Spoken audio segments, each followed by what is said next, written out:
আমরা নীতিগতভাবে একমত যে আসলে বাংলাদেশের সকল স্বতন্ত্র ইবতেদায়ী মাদ্রাসা পর্যায়ক্রমে জাতীয়করণ করা হবে। আপনাদের প্রতি যদি কোনো অবিচার হয়ে থাকে সেজন্য আমরা তার নিন্দা ব্যক্ত করছি। শুনেছি যে আপনাদের প্রতি লাঠিচার্জ করা হয়েছে, প্লাস আমরা টেলিভিশনে দেখেছি জলকামান ব্যবহার করা হয়েছে। এসব ঘটনার আমরা নিন্দাবাদ জ্ঞাপন করেছি। আপনাদের যে সমস্ত 6 দফা দাবি ছিল, 6 দফা দাবি সহ আমরা আরো অতিরিক্ত বেশ কিছু কাজ করেছি।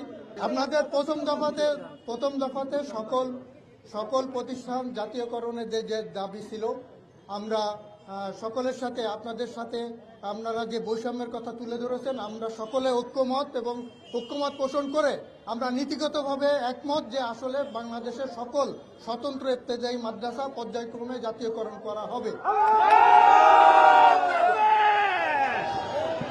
আপনাদের আরো কয়েকটি দাবি ছিল।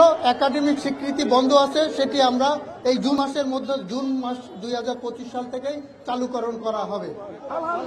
জাতীয়করণ কতদিনের মধ্যে করা হবে? আপনাদের দাবির বাইরে আমরা যেটা ছিল না 6 দফাতে, আমরা নতুন সিদ্ধান্ত নিয়েছি যে আমরা আপনাদের সকল স্বতন্ত্র ইবতেদায়ী মাদ্রাসা যতগুলো আছে তাদেরকে পর্যায়ক্রমে এমপিওভুক্ত করা 2025 সাল থেকে শুরু করব।